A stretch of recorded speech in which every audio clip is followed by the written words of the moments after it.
Cinema திரையரங்கத்தில் நான் கண்டிப்பாக காணப்படுவேன், எல்லா உலகமெங்கும் காணப்படுவேன்.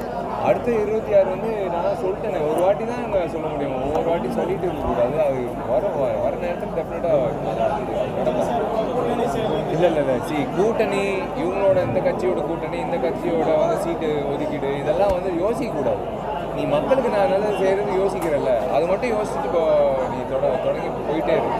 நான் இப்போவும் சொல்கிறேன், 26 வந்து நான் வரேன்னு நான் சொல்லியிருக்கேன். 26 என்னை வர விடாதீங்க. நீங்கள் நல்லது பண்ணிட்டீங்கன்னா நாங்கள் பாட்டு நடிச்சுட்டு போயிட்டே இருப்போம். அதான் திரும்ப சொல்லிட்டு இருக்கேன், ஓயாமல் சொல்லிட்டு இருக்கேன். 26 நீங்கள் வந்து இன்னொருத்தருக்கு வந்து வழி கொடுக்குறீங்க. எல்லாரும் நல்லது தானே செய்கிறதுக்கு வரீங்க. நீங்கள் நல்லது சேர்ந்து முடிச்சிட்டிங்கன்னா நாங்கள் வந்து எங்கள் தொழிலை விட்டு உங்கள் தொழிலில் நோக்கி வந்துருக்கோம். நீங்கள் போய் பாருங்களேன், கிராமமாக பாருங்கள், எல்லா இடத்துலையும் பாருங்கள். குறைகள் இல்லைன்றது வந்து நீங்கள் சொன்னீங்கன்னா அப்புறம் நாங்கள் வந்து நீங்களே யோசிச்சு